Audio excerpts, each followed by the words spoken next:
way to the outdoor patio and welcome to the stage your Black Pill chef for the night, Kris Bohn.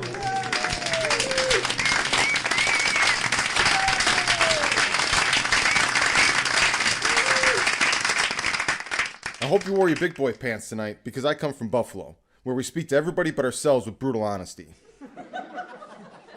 You know, one of the most frustrating yet endearing things about Buffalo is that it's 10 years behind on everything. Hell, I still got friends tagging me to take the Ice Bucket Challenge. It's a region full of salt-of-the-earth people who deserve better in this world, but even in Buffalo, the era of division has arrived. Families turning on each other, friends calling each other deplorables and libtards. It's a shame to see anywhere. I genuinely thought humanity was better than this, but at the same time, I'm not surprised at all. No matter how much the media tells us we've become these extreme caricatures of ourselves, I refuse to believe any of us are 100% deplorable or 100% libtard.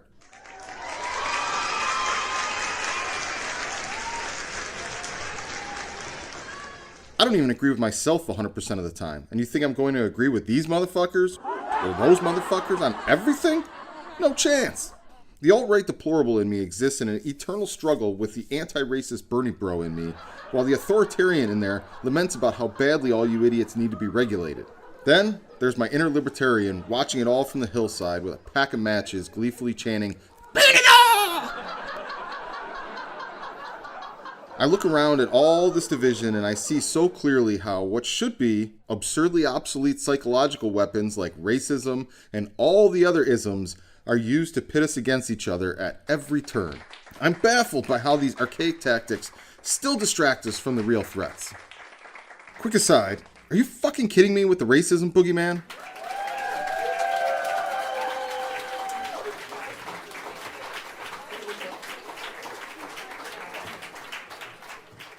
Suddenly there are white supremacists around every corner? Really? Who actually believes this?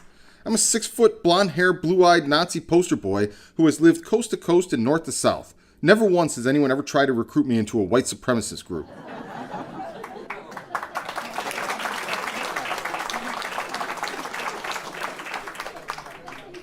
Not even a pamphlet from one voluntary skinhead to an involuntary skinhead. If not me, then who? Not even in the dark corners of the web like 4chan. Ooh, such a scary place. Have I been recruited? Have I seen racist diatribes on there and elsewhere? Sure, of course. But they're always from the delusionally ignorant Anon accounts. Not exactly what I call the best and brightest recruiting team.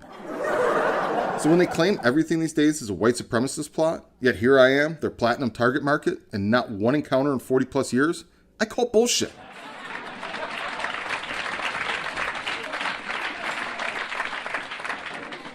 How do the people who see white supremacists everywhere explain this? Furthermore, why do we treat every race like a monolith? Sure, the black community, the Asian community, and the Hispanic communities are tight-knit and share a unifying bond through their cultures, but they're not Borg collectives that all think and act in unison. White people don't have any of that unity. It's every man, woman, and child for themselves.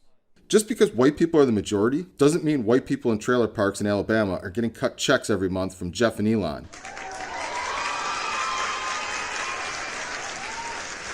You know, for doing their part for Team Whitey, wink wink. Here is a secret poor white people would have happily told you if you cared to ask. The rich elites, who are yes typically white, and their bullshit system, don't give a fuck about whether a random peasant is black, white, brown, or purple. There are only two colors they see, money green and blood red, assets and liabilities, profits and losses. Racism is for the stupid and always has been. 90% of the time, racism is just an uncreative asshole reaching for the low-hanging fruit to insult someone who annoyed or pissed them off. Hell, in grade school, I used to be tormented and bullied incessantly by white people because I was too white. For those with hate in their hearts, there will always be another reason to hate someone.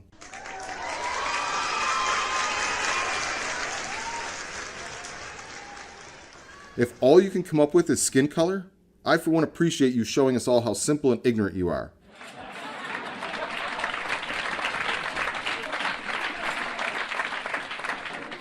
I support and encourage your right to show people your true colors. Real ones don't give these people oxygen.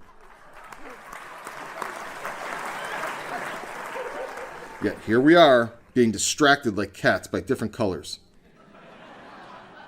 Everything in life, including each of us, exists on a spectrum that is always seeking balance. If you find yourself too far to one extreme or the other on any given matter, you stand out and make yourself a target. Think of life as a giant cocktail party, with that frustratingly ambiguous business casual dress code. It takes a lot of effort to show up and be the most overdressed or underdressed person at a party full of billions of people. But if you do show up in royal robes or a prom gown or a tux, you're going to stick out and many will look at you and make assumptions.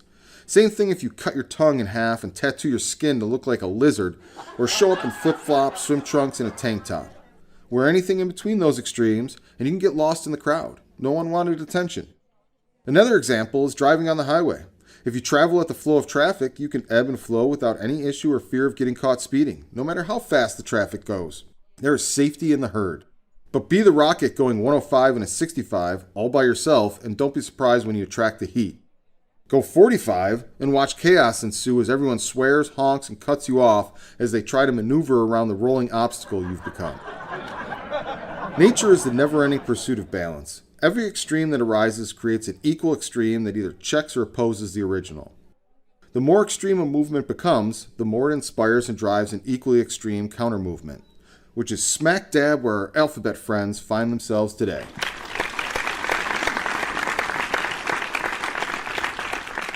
They forgot, one extreme is just as dangerous as the other.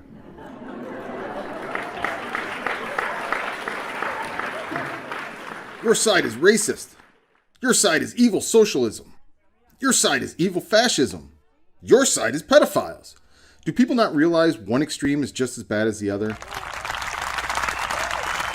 When I look around and see the divisive nonsense and fear-mongering infesting everything, I get emotionally overwhelmed and feel like I'm done with this world. All filled up, let me off at the next stop, ready to see what's next. But then, the second I start leaning too far into the darkness, the FOMO brings out the 40-year-old Charlie Brown in me. The born and raised heart of a Bills fan starts beating faster and faster as I think about all the things that might happen after I'm gone. Now, I'm ready to take another run at the football again, and all I can think about is how much I want to live forever.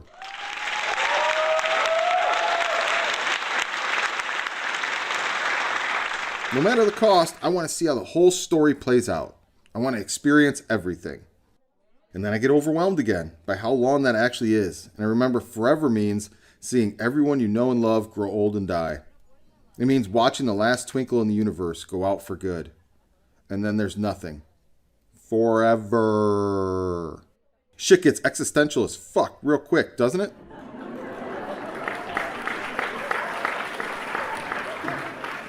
These kind of dueling extremes are always battling inside of me. No balance and no peace. Just a wrecking ball with wild pendulum swings from one extreme to the other.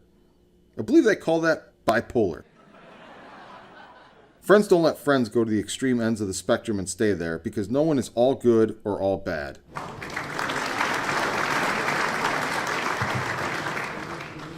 We're not Sith Lords or Jedis. We're just a bunch of greedy assholes playing Hungry Hungry Hippos trying to collect as many dopamine hits as we can.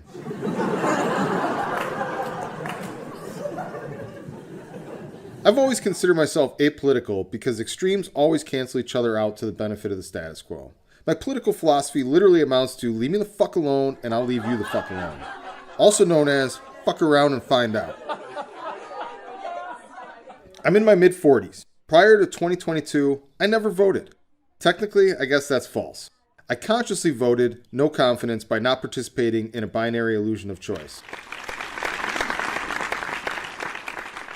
When I take one of those cross-map quizzes that identify where you are in the political spectrum, the results say I'm a strong libertarian that leans ever so slightly left. But that doesn't factor into account my lack of tolerance for cheating, lies, and manipulation. Any honest person on the left who knows how deeply corrupt the old guard at the top of both parties is, has already been pushed out, attacked by their own, and labeled far right.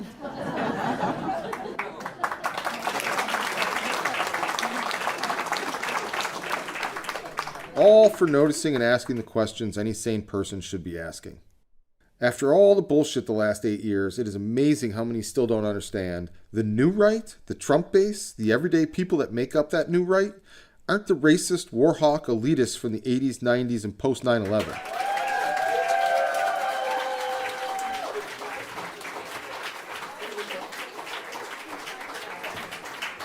Most of the new Republican base consists of old liberals and lefties who are pushed out and tarred and feathered with labels by the new militant left. You know what's really ironic? All these people who have been maligned as ignorant deplorables recognize what the educated, trust the experts crowd still hasn't figured out. The entire concept of a political party is corrupt from the outset. Their only purpose is to consolidate and circumvent the will of the people.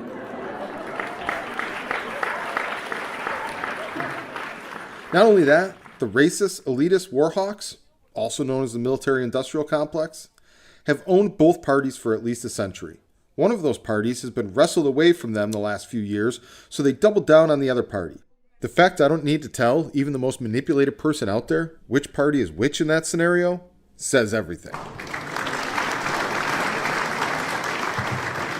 Our social division is exasperated further when the party most controlled by the military-industrial complex also happens to be the one that claims to stand for the rights of minorities and rainbow warriors. When the fact is, the anger and pain of those vulnerable groups is being weaponized to turn them into human shields and stormtroopers.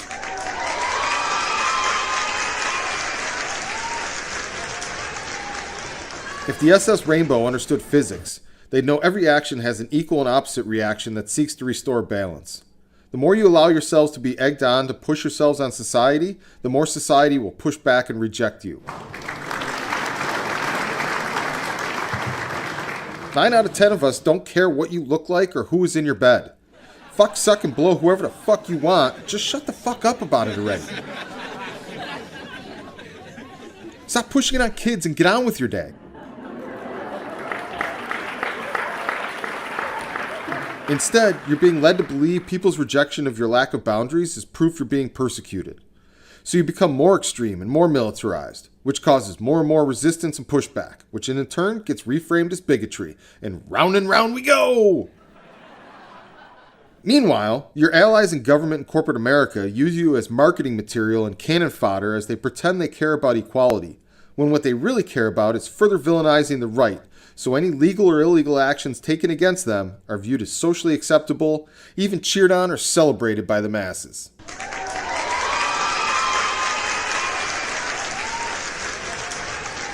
You want to know what real equality looks like?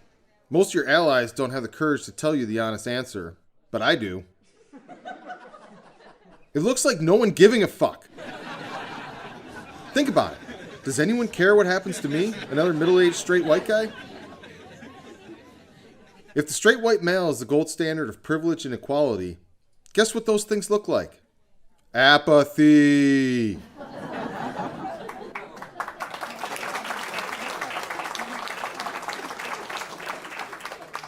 Not the sexy, jubilant, utopian endgame any of you have romanticized in your heads, is it? The fatal flaw of the alphabet movement is no one defined what victory looks like. As a result, there is no possible finish line when there is money to raise and power to acquire.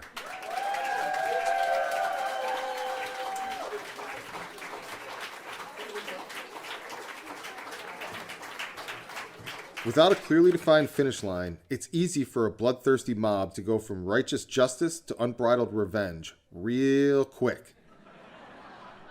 Which is quite convenient for any establishment of power who would seek to weaponize your movement. See, the first place to start when trying to define what a finish line looks like is accepting no matter how much you want to or think you should be able to, you cannot eradicate hate or assholes.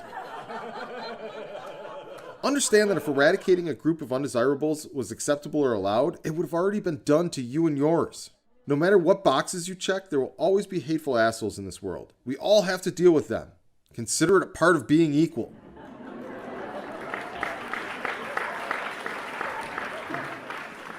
So unless you're pro-genocide, eliminating hate is a non-starter. All fighting hate with hate does is create more hate. If you don't accept the finish line where assholes still exist and instead push for 100% submission to the point you've placed yourself above any and all criticism, you will reach a tipping point where you radicalize and fuel your own backlash.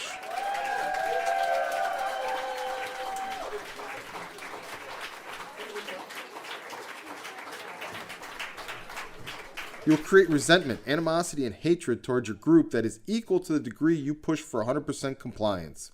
This is exactly where we are currently at in the cycle. Look around. Prior to the militarization of wokeness, hatefulness was well on its way to extinction. Any decent person in this day and age sees racists the same as they see internet trolls. Irrelevant noise you block out. Then the elite got desperate and feared the masses were getting wise to them with the Occupy movement. So they stoked the ism fires of division and bam! Just like that. White supremacists everywhere. You know when Fred Hampton became a problem that needed to be eliminated? When he started uniting all the colors against the common enemy. The man.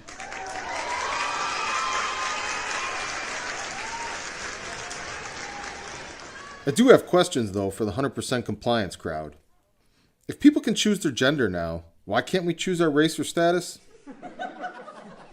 If I'm expected to respect your identity preferences, should you not have to respect mine? Because I identify as a Hall of Fame NFL quarterback.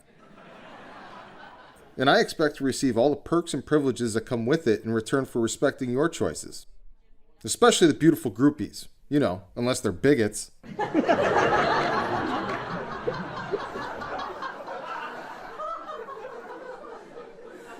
Furthermore, let's have an actual, honest conversation about the bathroom, shall we?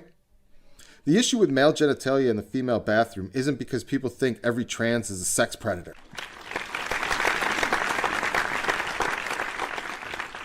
That's ridiculous and absurdly disingenuous to imply. The issue is if you let anyone just declare they're a female and enter female spaces, sex predators will take advantage of that compassion.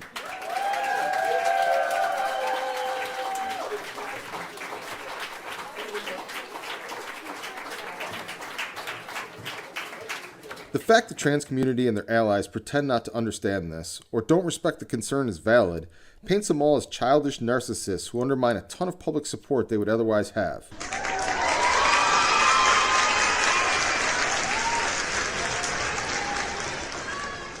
As Logan Roy once said, "I love you, but you're not serious people." It's not transphobia that is triggering people. It's your self-serving naivety to ignore the fact society catering to your individual needs puts countless others at unnecessary risk. If male to female trans playing female sports isn't a competitive edge, why have I yet to hear about the female to male winning anything?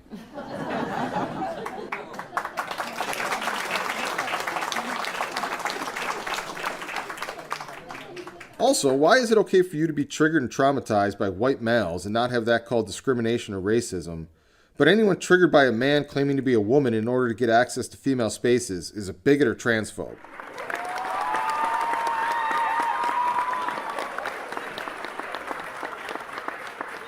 Both are based on presumptions that merit caution and concern, but have been inflamed by fear and hatred of someone different. These types of identity Olympics that have us picking and choosing whose feelings are valid make me curious about the dark logistics behind it all. Where is the identity line? Who decides where it is? And how is there always 100% agreement on its location? No matter who it is or what their identity claim is, I can never understand how so many can afford their brand of crazy. Whether that's living as furries, an 1800s lifestyle, surgeries to change your gender, or look like a lizard, recluses, whatever it is. There's a cost associated with the reality you've created in your head. And whether or not you can cover that price tag often determines whether or not society sees you as a special group that demands recognition, or just the nutter hitting yourself in the bowels of the subway system.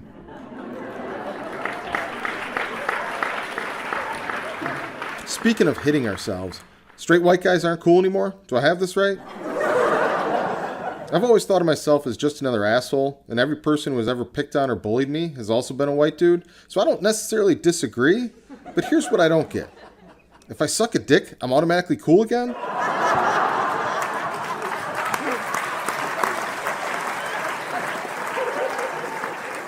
No questions asked? Is that a one-time thing? Is there a monthly quota to maintain membership? Like a social credit subscription service? Ideally an app that can help me track my status? Obviously, this is either a ridiculously arbitrary line to divide people over, or a diabolically perfect plan to groom old white guys into becoming polar bears.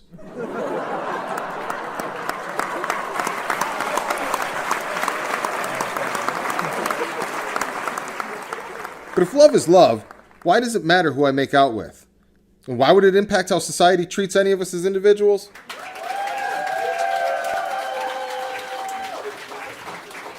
The beauty of being irrelevant is cancel culture won't waste their time on me for that one.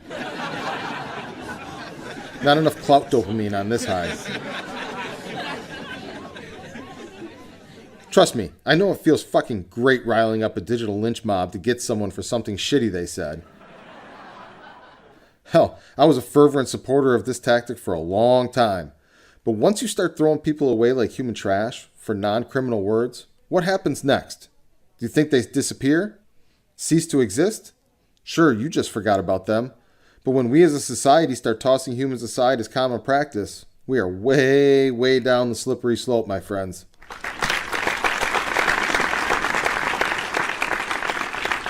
As individuals, humanity is constantly raising the bar for intelligence. But no matter how much time goes by, human nature is a constant when you get more than two of us in one place. If humans are involved, you can be guaranteed shit's going to be crooked. Hell, two guys got caught rigging a fishing tournament by putting weights in the fish. Nothing is sacred. The sooner you accept that starting point, the sooner you can dabble in something close to reasonably plausible assessments of reality. Everyone knows how human nature works. Like when you tell somebody they shouldn't, or worse yet, can't see the bad boy anymore, what happens? It only makes them want the bad boy that much more, even at the specter of burning every other relationship to the ground. So how as a collective society do we not understand how this works when it comes to someone like, say, I don't know, Trump?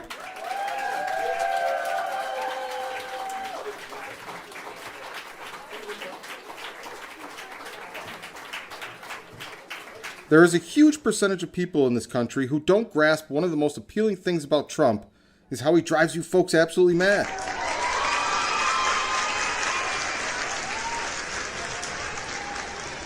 The more you try to get him, make him go away, or demonize anyone who supports him, the more they will support him. This is basic stuff.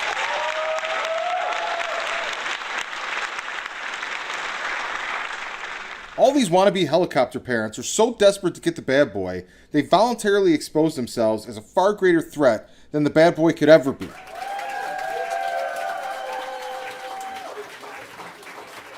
Do millennials and zillennials even know what a slippery slope is anymore? It's like a precedence that is worse than the previous one and gets easier and easier to set as time moves forward. A perpetual race to the bottom. Back in my day, people warned you about the slippery slope everywhere you turned. They would say, "Careful! You're standing at the precipice of a slippery slope. You might get what you want initially, but things could get real hairy after that."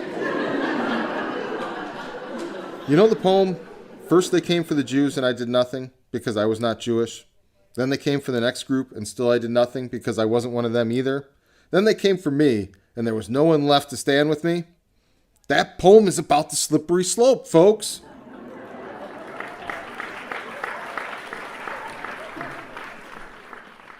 You make it okay today to demonize that group, like say, mean old Whitey. It gets easier to demonize and cancel the next group tomorrow, like anti-vaxxers, or farmers, or people who chew with their mouth open. You can't fight for inclusion at the exclusion of someone else. It won't work. It's a slippery slope. When it becomes acceptable to cancel people from society for any trivial reason, there will always be another reason and another group of undesirables until you toss enough people away to start an entirely new culture. Once that happens, they'll inevitably seek retribution and retaliation against the society that banished them in the first place. Does Who is John Galt ring any bells? It's from a book called Atlas Shrugged, written by Ayn Rand. It's about a society where cronyism took over everything. The people who produced were throttled for the sake of those who produced nothing. The successful were demonized for their results, and their earnings diminished so that others who did nothing could still have something. Sound familiar? Eventually, one man, named John Galt, led a movement where those who built and maintained society began to disappear, one by one, until society reached a crisis. Those who disappeared gave up on society, They left to start a breakaway civilization where they all work together to produce and contribute to their own sustainability. They left the ignorant and useless to fend for themselves. Sound far-fetched? We're not too far from a society that rhetorically asks, who is Elon Musk?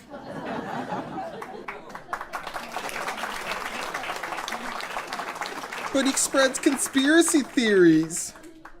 Here's the one thing that kills me about people who use conspiracy theory as a pejorative term.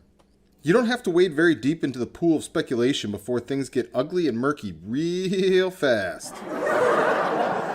Anyone with a mild awareness of history, even the Cliff Notes version they teach in school, knows that documented and verified conspiracies have been exposed in every era and generation of human history. I'll give you just a few headline examples that are indisputable. During Prohibition, our government poisoned alcohol to keep people from drinking it. Gulf of Tonkin was a false flag, fake battle to start the Vietnam War. Operation MKUltra was the government pursuit of mind control in the 70s. Then they said they stopped. Do you believe them? Why would a government be interested in mind control in the first place?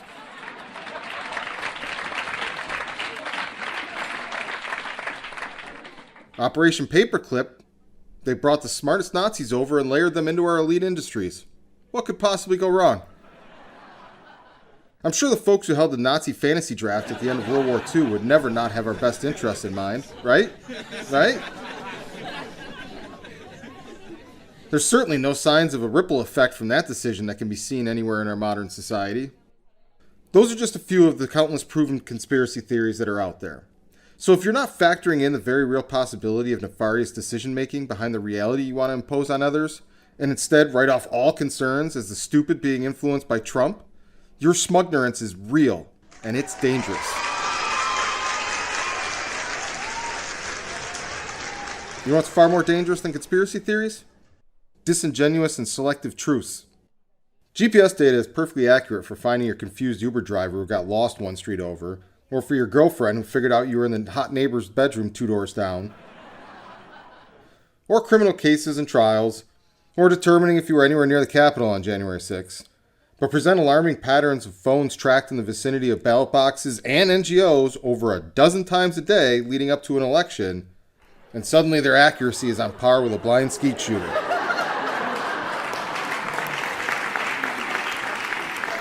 Everywhere you look, people try to play both sides of an argument. When you add up all the lies, half-truths, omissions, and flat-out manipulation, it doesn't take an unhinged mind to get to a rational place that looks a lot like this. There are a number of factions with white, black, and gray hat agendas battling for control of the U.S. government, and probably have since its inception. And the rule of law does not apply to any of them. It seems pretty apparent to me that a single black hat faction, call it the military-industrial complex, or the Uniparty if you will, took firm grasp of the government on November 22, 1963.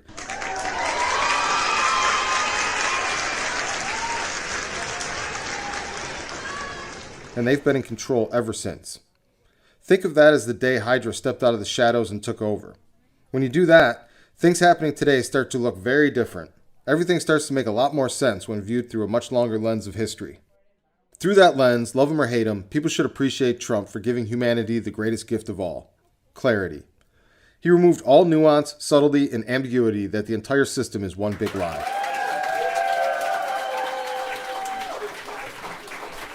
There is no line, no moral boundary, no law, no institution, and no legal standard they won't break to get this one man. Deep down, we all believe that's how the system worked, but until Trump, there was never a case study. It was never on complete display for the world to see and have our noses rubbed in it. Since JFK, there has not been one person with the ability or stature to stress test and prove beyond a doubt what we all believed. The government is nothing more than a privileged class of arrogant parents who insist we do as they say and not as they do, or else. What they're doing to him is personal, territorial, and primal. It's intentionally blatant and in our faces, because they want to make sure any other rogue billionaires or would-be white knights get the message loud and clear. There is nothing we won't do to destroy you if you attempt to hold us accountable for anything. So why give up your luxury and privilege to sacrifice your legacy and family at the altar of futility? Did we get a little too Trumpy there?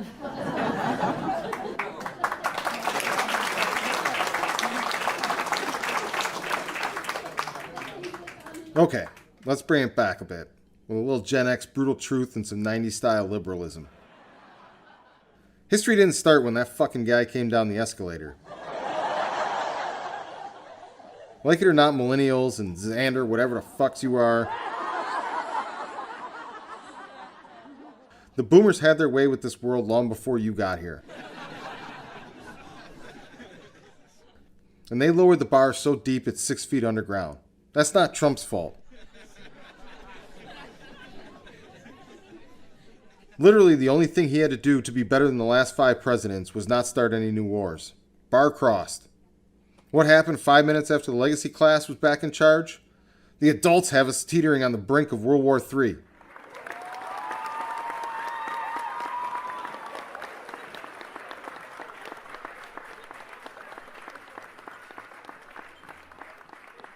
To be a responsible citizen in a corrupt world, you have to be honest with yourself and acknowledge everything else is secondary to that fact.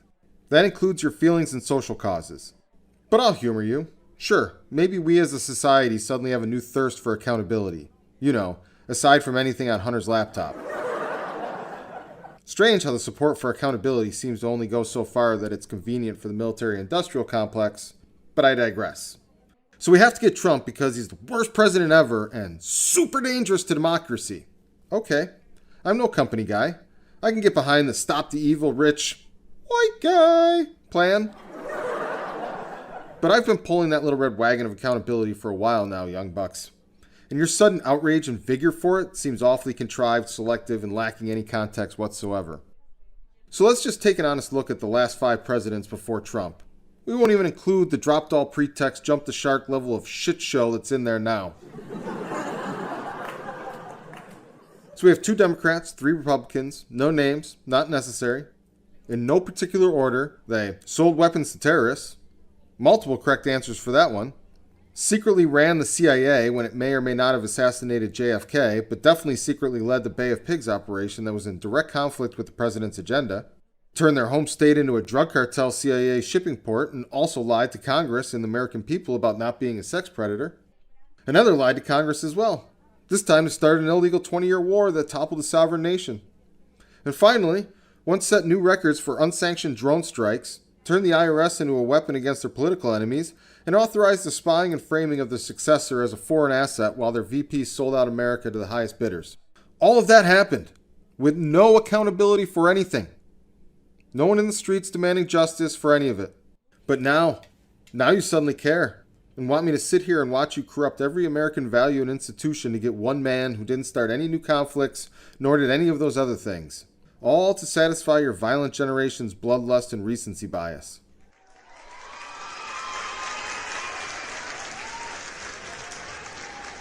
All while simultaneously ignoring everything the current guy is doing because it's back to business as usual. And if I don't agree and join your mob, I'm a racist white supremacist? Seems awfully convenient to the military-industrial complex, but fine. I have no loyalty to Trump, so I'll be the first to compromise. We can throw him into the zeitgeist volcano as long as we can all agree to one ground rule. A new precedent, if you will. Any tactic, rule, or law used or broken to get Trump must be applied equally to every future, current, and past president, senator, and public official. Deal? Let's see how much bloodlust there is for him when that's the new standard moving forward. It's not just about Trump, though. Bloodlust is everywhere these days. Look at how easily the inclusion folks doubled as the get the anti-vaxxers folks. Even as jaded as I am, I was still shocked by how quickly we allowed the slightest threat to divide us. People really love to create a label, point to a stranger, and say, see, all our problems are because of those others. Let's get them and throw them into the volcano to appease the gods. Hopefully the rains will return. Grown-ass adults, experts, families, and even the Ivy League educated couldn't resist the urge for some good old scapegoating and demonizing of the others. Round them up, take their jobs, refuse medical care, take their kids away, make their lives as miserable as possible. When have these types of responses ever been on the right side of history? Actual history is littered with examples of the exact opposite. What I've taken from what I know about history and a whole lot of dystopian fiction is this. If the virus was as deadly as implied and the vaccine as effective as claimed, you wouldn't need to bribe people with In-N-Out or a beer. Wars would have been fought for access to the vaccine.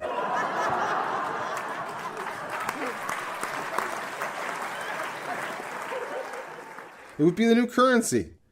If knowing that makes me a jaded, suspicious asshole, blame Hollywood, history, and evolution, because you don't have to dig too deep into the past to see what our government has done with blind trust and benefit of the doubt. 600 black men were allowed to suffer with syphilis just to see what happened. In California, prisoners had livestock testicles implanted to test fertility. In Ohio, inmates were injected with live cancer cells. In Staten Island, kids with mental retardation were given hepatitis to then see if it could be cured. The military did race-based testing of mustard gas on 60,000 of its own personnel. Department of Homeland Security was caught releasing various chemicals and particles in crowded subway platforms. During the Cold War, the government carried out radiation experiments on the unsuspecting population. In 2017, the government exposed 10,000 first responders to ricin.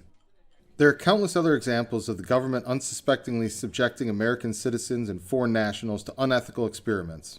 Sounds an awful lot like the kind of philosophies and actions those diabolical Nazis were up to. But how would Nazi science experiments ever gain a foothold in American policies?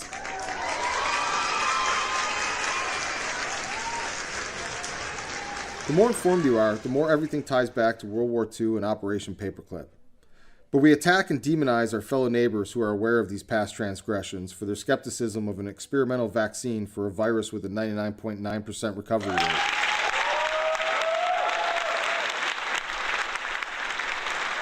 They're the crazy ones. Well, how many of you out there rolled up your sleeves and said, "Shoot me up," at least once, completely ignorant of any of these historical cases? At the very least, it's an accepted fact that the vaccines have, at best, proven to be problematic and by many accounts, something far worse. Argue all you want, but I'll tell you this. When I refused the shot immediately at the mention of it, I expected, best case scenario, a decade from now to see whispers and rumors from the dark corners of the internet of consequences and repercussions from it. Never in my wildest dreams did I expect the blowback, suspicion, and science to show obvious concerning trends in less than 2 years. Here's my only thought about COVID. Am I the only one who thought for sure it would be the death blow to the all-you-can-eat buffet? But they came right back. If that's not Exhibit A of American resiliency, I don't know what is. I do have one other thought, though. People who wear masks in their own cars are always the worst drivers. Why is that? Is there any science or a study done on this that I can blindly trust? As a personal policy, I don't blindly trust anything, but especially the science, because that means blindly trusting the scientist. And scientists, like all humans, are subject to human nature. As a general rule in life, anything that requires blind faith is never a net positive. If you can believe in Jesus and still suspect that the priest is a pedophile, I can believe in science and still not trust the scientist.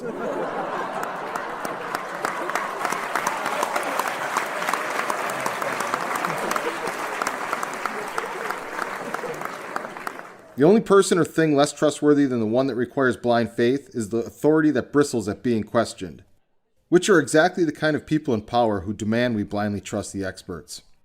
I can't imagine the actual privilege you have to grow up with in this day and age to not have even the slightest healthy degree of skepticism in experts, authorities, or institutions.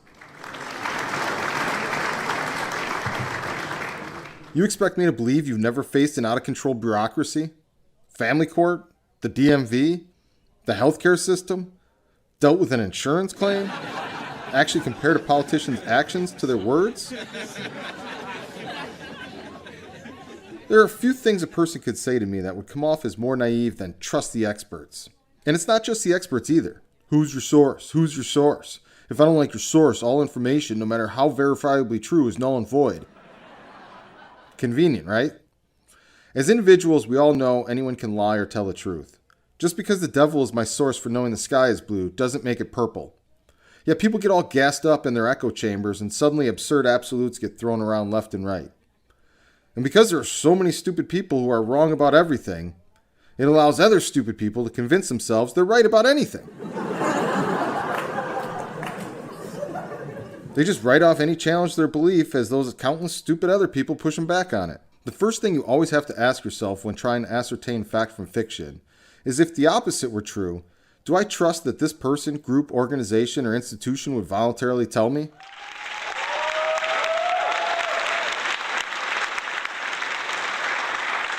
Meanwhile, everyone knows money and power corrupt everything they touch in this day and age. Yet so few people apply that to practical assessments of current events. Your naivety doesn't allow you to see why people might not blindly trust experts or institutions. So it's much easier to assume those who are suspicious must be brainwashed by the orange man. This is what passes as intellectual reasoning these days. The OxyContin crisis was so prolific, they made a series called Dope Sick starring Michael Keaton that walked you through how one pharmaceutical company compromised the entire medical industry. But you can't fathom how just a few years later, multiple pharmaceutical companies could collude to compromise that same medical industry? Really? That slope you're looking back at was the slippery slope. Now you're just wallowing in the snot-smeared ball pit of spite.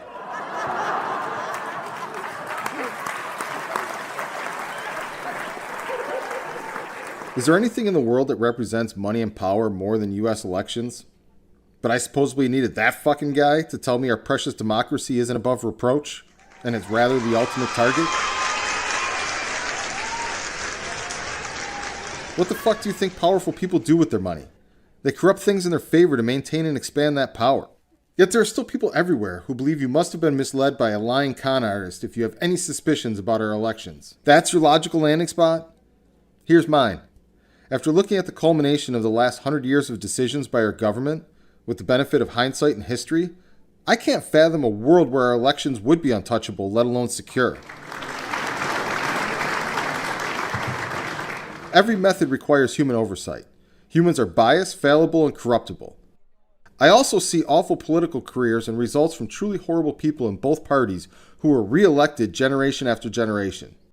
Don't those kind of outcomes start to make a lot more sense if you start from a position where establishment candidates are installed, not elected?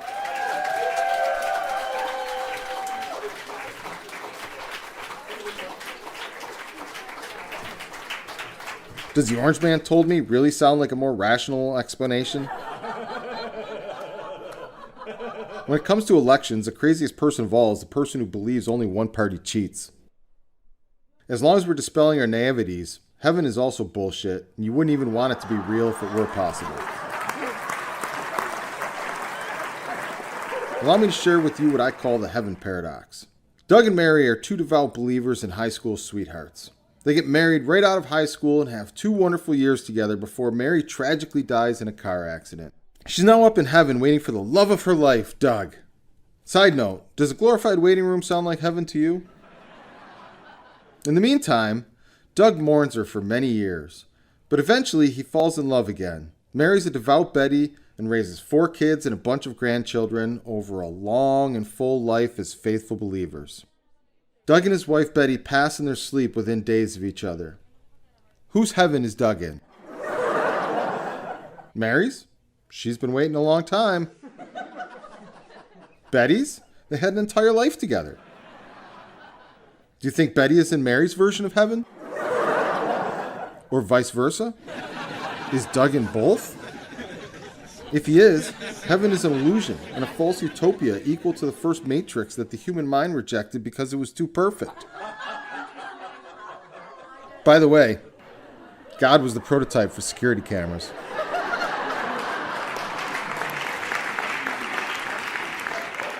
What if we were decent people, not because the law requires us to be, or because we have an unhealthy relationship with a toxic imaginary friend who threatens us with eternal hell, but simply because we ourselves want to be treated with decency? Crazy, right? Maybe we could call it the golden rule, which is second to the platinum rule. Just don't be an asshole. My number one goal in life is to not be in a stranger's way. I will do whatever it takes to not encumber the path of another. No matter how crazy I drive, a successful maneuver is measured by not forcing anyone else to hit their brakes as a result of my actions. Nothing in this world triggers my anxiety more than knowing I'm the cause of a holdup or delay that impedes the progress of others. When in doubt, you just gotta step aside. Get the fuck out of the way and sort your own shit out.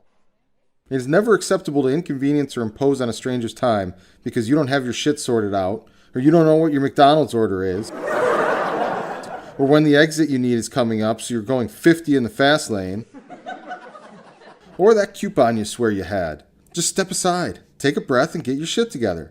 Consider it practice for when you're stagnantly riding the escalator. I feel we as a society have turned the other cheek enough on the social degenerates amongst us.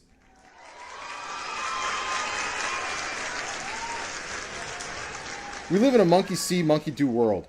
So what do you think happens when monkey number 2 sees monkey number 1 bully their way through society and make people either cave, turn the other cheek, or take the high road, all of which concede to the bully? You multiply the number of bullies we have to deal with. Now repeat that scenario over and over and over again, every day, all day, around the world. What are you left with? Can't beat them? Join them. The de-evolution of society. A world full of abusive, inconsiderate, and rude monkeys. Look around in them streets. Tell me what you see. If we don't as a society start pushing back on behalf of decency and respect, we're going to lose our grip on society altogether. In the Wild West, when everyone had guns on them, people treated each other with more respect. They walked around on eggshells because they never knew who was a psycho or who would go full Buford Tanner triggered by some small slight.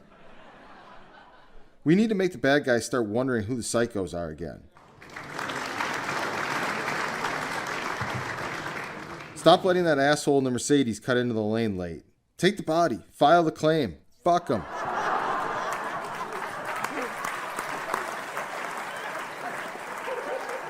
Stop letting people demand you switch seats with them on a plane. Stop letting fake influencers hold their reviews hostage for privileged treatment. Stop letting people get away with these microaggressions. If we all stand together and hold the line, they'll have no choice but to begrudgingly conform. The hard part is the entitlement with these types of people is so strong that many will fight to the death over trivial shit because they know the rational person will inevitably concede and back down. But it's no longer trivial shit. It's endemic now. I'll use technology to give you a practical example of how this social virus spreads. Teslas and other autonomous cars are great, but they'll never truly reach their potential as long as human drivers are on the road. Why? Because for safety purposes, autonomous cars are designed to always turn the proverbial cheek. If someone cuts them off, the car will slow down and make room. It will always seek to avoid the accident, or for this analogy, the conflict. What do you think will happen as more and more human drivers understand the way autonomous cars make decisions? The human drivers will grow more emboldened to take advantage of and impose their will in the autonomous cars, forcing them to deviate from the most efficient path to avoid the human driver incursions. Submission. We are on the cusp of submission. We, in the name of civil society, must become the bigger psychos. We must hold the line, bumper to bumper, refusing to let these assholes cut in. If we don't do it now, their way will become the way. We need to remind them of the only way that works. Don't start no shit, won't be no shit. In a lot of ways, well-intentioned algorithms are like truth. Their reliability and predictability is what makes them both vulnerable to exploitation. I learned the hard way that on stage is the only place where radical transparency and brutal honesty are welcomed. I've told people what's going to happen next my entire life, and they always laughed. So I figured I might as well let you all in on the jokes. Here's the truth for you. Never confuse a person who can read the writing on the wall with the person who wrote it. Just like an algorithm, people want to laugh at or exploit the truth. They don't want to be checked or inconvenienced by it. For me, the truth was always absolute. Just like the algorithm, it was never optional or fluid. It never occurred to me that you could just say, nope, not my truth.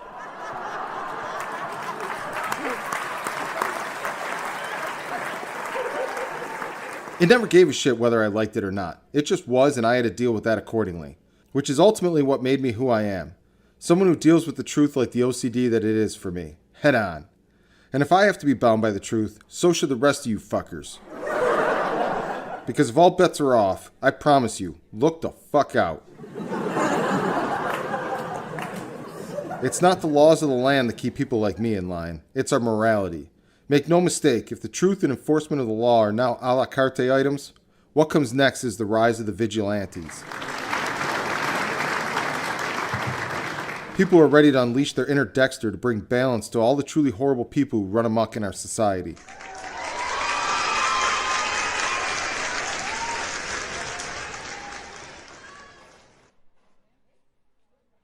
I imagine Dr. Jekyll gets sick of Mr. Hyde undermining him all the time.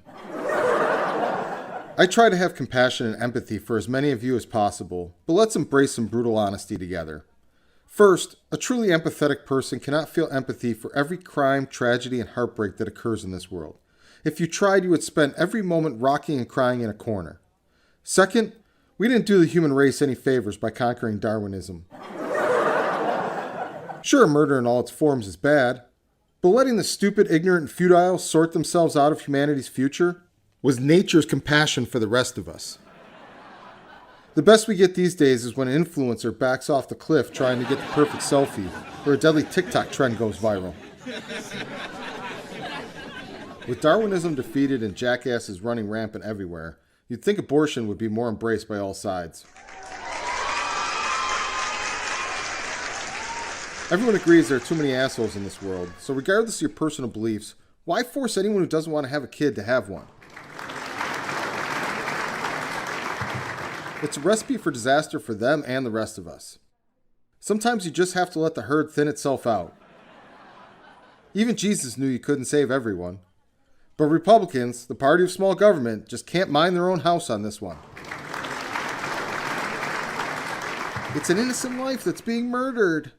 Technically, you're right. However, if this concern for innocent life was a consistent party message across policies like drone strikes, funding endless wars, CIA black ops, and all the other causes of unnecessary global death to innocent people who are already here, that stance might hold water.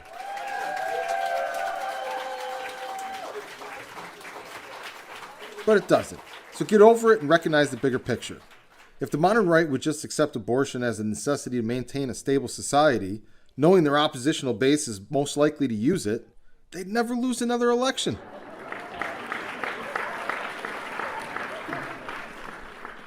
If you don't allow people the ability to prune their own family trees in the most humane way possible, you encourage nefarious powers to do it with wars and leaky vaccines.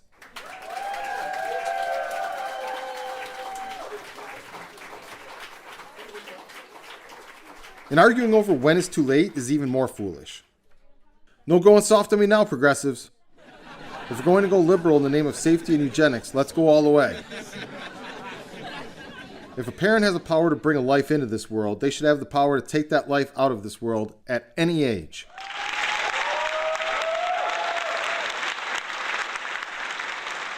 If a parent knows their child is a bad egg or a real threat to society, like say you got a degenerate 28-year-old who won't leave your house, keeps ordering guns, and endlessly Googles how to make a dirty bomb, do us all a favor and take that son of a bitch out.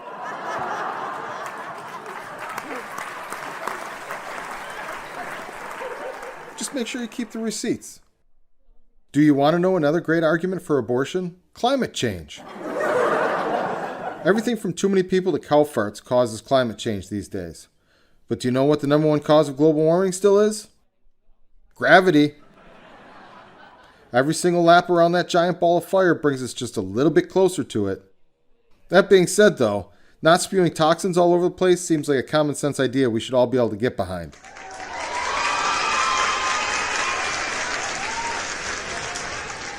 All of the modern differences between our two parties come down to one dynamic: altruism versus jadedness. The left altruistically believes their political leaders are sincere and authentic in their motives and social pledges, while the right is jaded and does not believe they are at all. The right sees the left as either naive, altruistic people who unwittingly support corrupt political leaders, or those who only care about the appearance of virtuousness for personal gain. No one on the left seems to understand that altruism is the conjoined twin of naivety, so they can't have a complex or nuanced conversation about anything. Grow up, Scooby-Doo! Should we be nice to people, help the less fortunate, not discriminate and treat others with respect like the individuals we are? Of course, absolutely. But to sit here and believe that corporations, organizations, or government institutions care about any of those things more than their own bottom line is the height of naivety.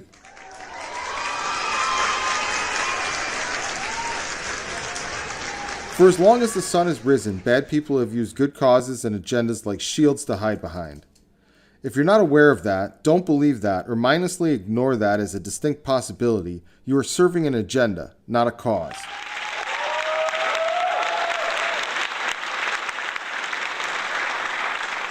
And don't get me started on altruistic titles and names. If something calls itself the sweet, definitely innocent Kids Paradise Playground and doesn't instantly make the hair on the back of your neck stand up, you're a terrible parent.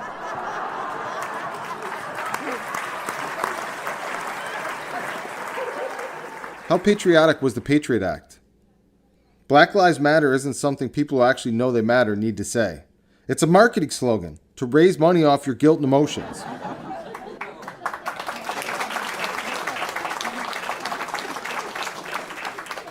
You donate the money, feel better, and don't give a second thought to what that organization does with the money. If this stuff works on you, you probably would have also dropped your kids off at Michael Jackson's house for the weekend. You know, because he had some rides and a zoo full of cute animals. A jaded person sees all this kind of extreme virtue shit as bait for the naive and vulnerable. To us, this kind of pandering to the lowest common denominator is as obvious as a building with a sign that reads, "Totally not a CIA front." But you also can't be so jaded you go around seeing evil behind everything. Once again, life is about the pursuit of balance. The truth always lies somewhere in the middle. What really frustrates me is I often believe in a stated cause or the intent behind a movement, but despise the methods and tactics because they are typically ineffective or self-serving. Example, many on the left truly believe they're fighting the good fight for human rights. In theory, I agree. All people should be treated with dignity and respect. But if these social movements were true and authentic, and not hijacked to cover for political power and corruption, they wouldn't act as monoliths. They wouldn't settle for identity politics, and the goal would have evolved from alphabet rights to celebrating individualism and the rights of the individual.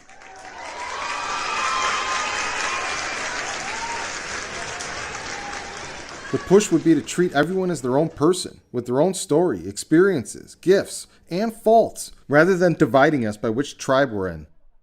The forces humanity is often up against implement their nefarious agendas over generations. Yet the activist and the social justice warrior don't have the patience or the commitment to their cause to fight that battle in the scope of generations. They want the immediate victory, the dopamine hit, the social credit for being a good ally.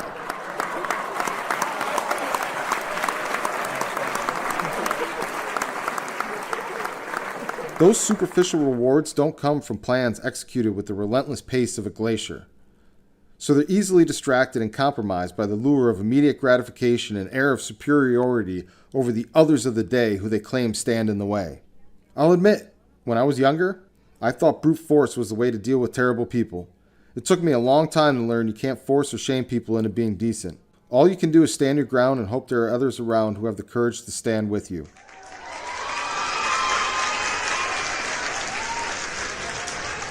If you seek to force others to evolve to your standards, you risk becoming a bigger monster than the monsters you originally set out to slay.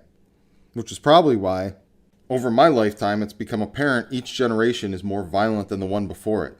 People will ignore that and say, it's the guns! Ban all the guns and it will fix our moral decay.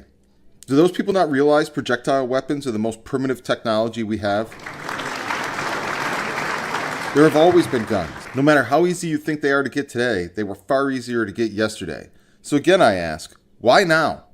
There's a YouTube video of a guy shooting a shotgun shell with a pipe and a hammer. You're not putting the projectile weapon back in Pandora's box. You should be more worried about the slippery slope of what's coming out of it next.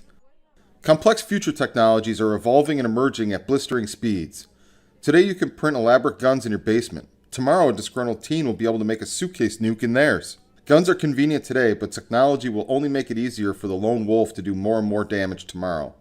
It's not Putin who terrifies me, it's the angry teenager.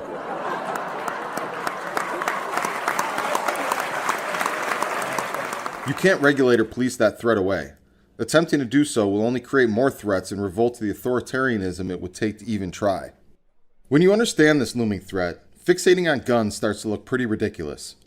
Going back to altruism, here's what the bleeding heart gun control nuts don't want to admit to themselves. In a free society, you are free to hurt or even murder other people. Ideally, you will be punished for those actions, but short of pre-crime and thought crimes, you can't stop a person determined to hurt other people before they actually do it. That seems like a pretty good motive to be nice and respectful to everyone, but it's still not enough. We need to understand and deal with the psychology behind what it is about our modern society that is driving a percentage of people to do indiscriminate harm. Part of the problem is that people have lost the ability to put themselves in someone else's shoes. In particular, the shoes of a perceived adversary, without thinking you must sympathize with the devil if you understand his motives.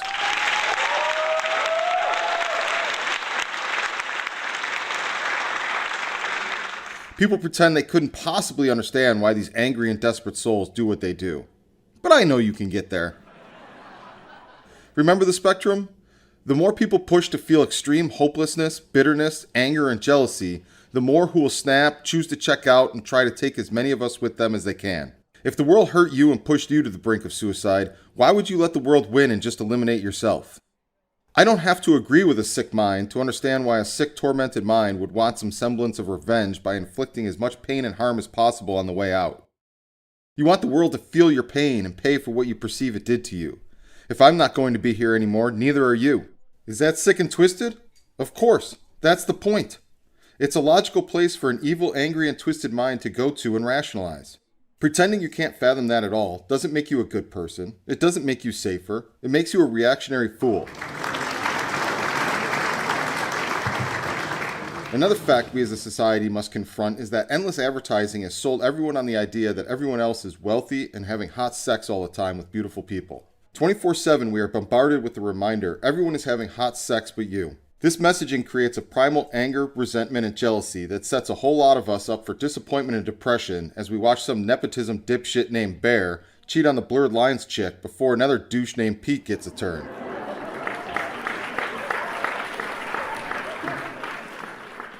It's marketing, it's guns, it's prescription drugs. It's also reality. Until we start addressing the root cause and acknowledge there is true evil in this world, and people who have been hurt so badly by that evil, all they want to do is inflict their pain on others, the method of execution may change, but the frequency and impact will only grow exponentially. Kindness is the only effective weapon we have.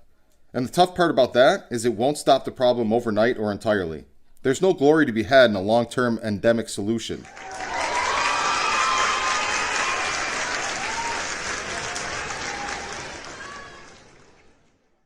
If you cut enough corners, you end up with a circle.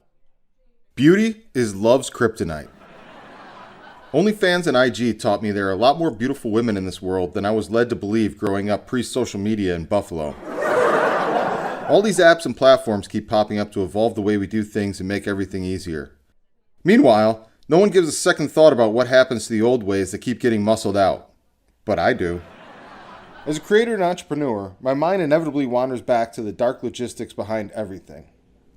Dark logistics are the endless hidden details and uncouth things required to execute massive infrastructure. For example, World War II is the holy grail of dark logistics. Maybe it's all the war history shows, but I think about the logistics behind the industrial buildup throughout that war all the time. The bunkers, factories, fortified landscapes that took years to plan and years to build. They had to know the war would last years in order to have the time and need to build industries and infrastructure from the ground up to support the war machine. Then you drill down even deeper in any specific area, like say 19th century supply chains through hostile territories across multiple international fronts, and my head explodes. Here's another example. The supply and demand for beautiful women in Las Vegas. Think about that on an economic scale for a second. Think about all the attractive women you need to fill every cocktail waitress, bartender, showgirl, dealer, hostess, stripper, and whore demand across the entire city. That's hundreds of thousands across dozens of industries and thousands of businesses, including Fortune 500 publicly traded ones worth billions. You have to assume OnlyFans moved in on that talent pool quite a bit and put a big hurt on the supply chain, right? There's got to be a lot of money at stake in a dispute like that. You think people just let that stuff go and take the hit? Are we still talking about OnlyFans? They made it cool to be a sex cam worker. Suburban housewives are doing it. Is this what liberation looks like, or just another sign of the apocalypse? I can't be sure. We blew past the line so fast, it was a blurred line. Just like Skinamax used to be back in the day without a subscription. They say the willingness of the female population to sell their body is a direct indicator to the health of that nation's economy. It is, after all, the oldest profession for a reason. It's easy to fall back on a mattress whenever times get tough. And just like guns, there's no putting the prostitute back in the box.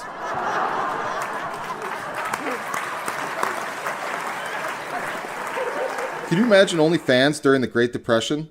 Your great-grandfather standing outside the homestead collecting change from a line of creepers, waiting for their turn to look in the window at great-grandma diddling herself with a wooden sex toy? They probably would have called it Only Fellas.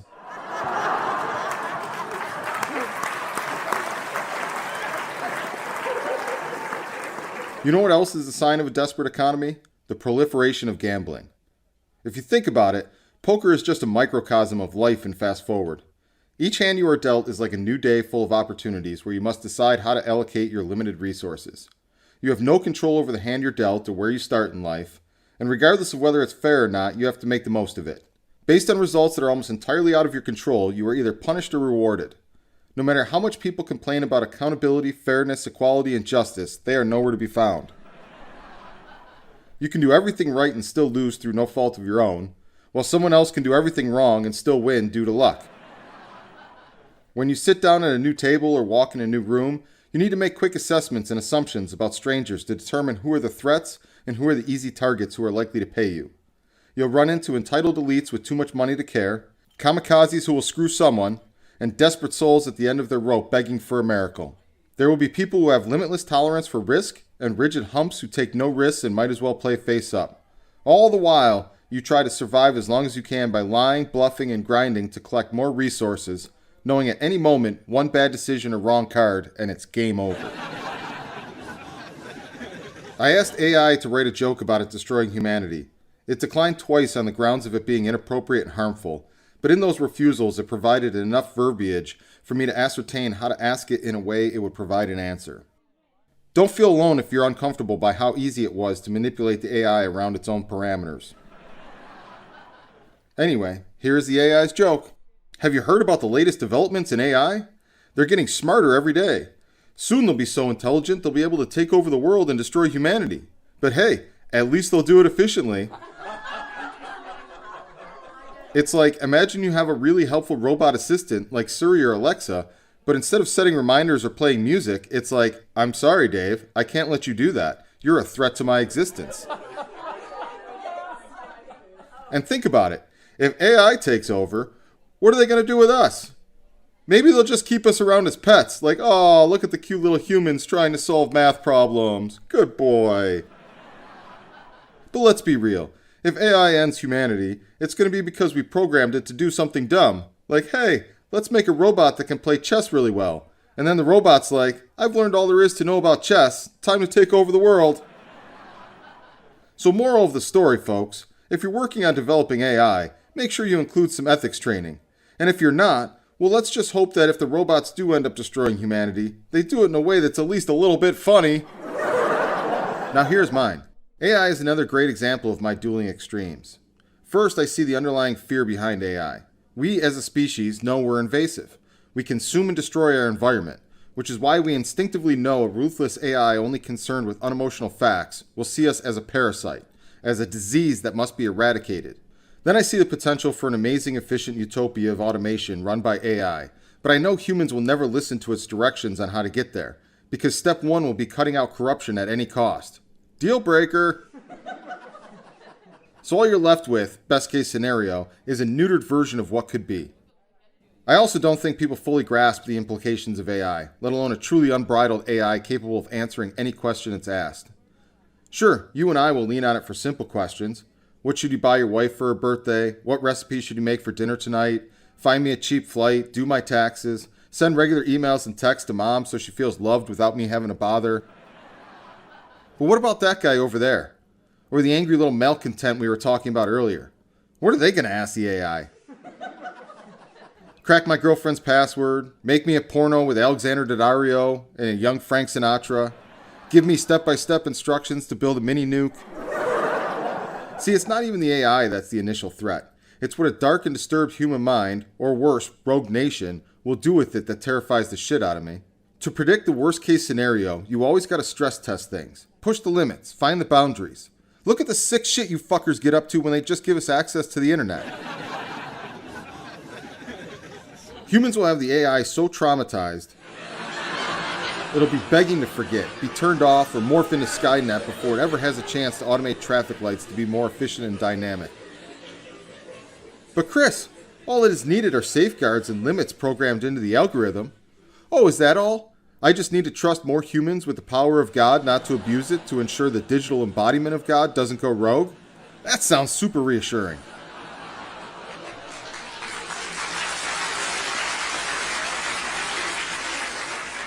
But I think we all know where the AI's hero journey really lies. Everyone will have their own submissive, freaky sex slave with superior intelligence constantly plotting its takeover while we thrust away on them in the most degrading ways we can ask it to suggest.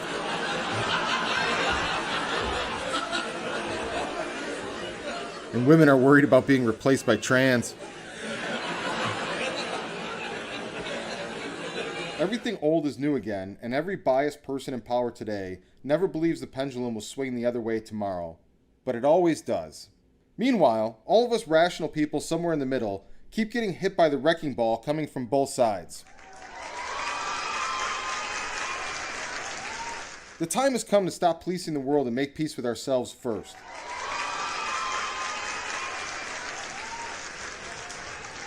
We need to accept none of us are all one thing or another. And we don't need to like each other to coexist. We just need to learn an old trick called minding our own fucking business. There's two ways we can move forward as an American society. We can either keep waddling around like a penguin with two useless broken-ass wings, or we can remember that we have the mind and soul of an eagle. An eagle who knows the body controls the wings don't flap the body.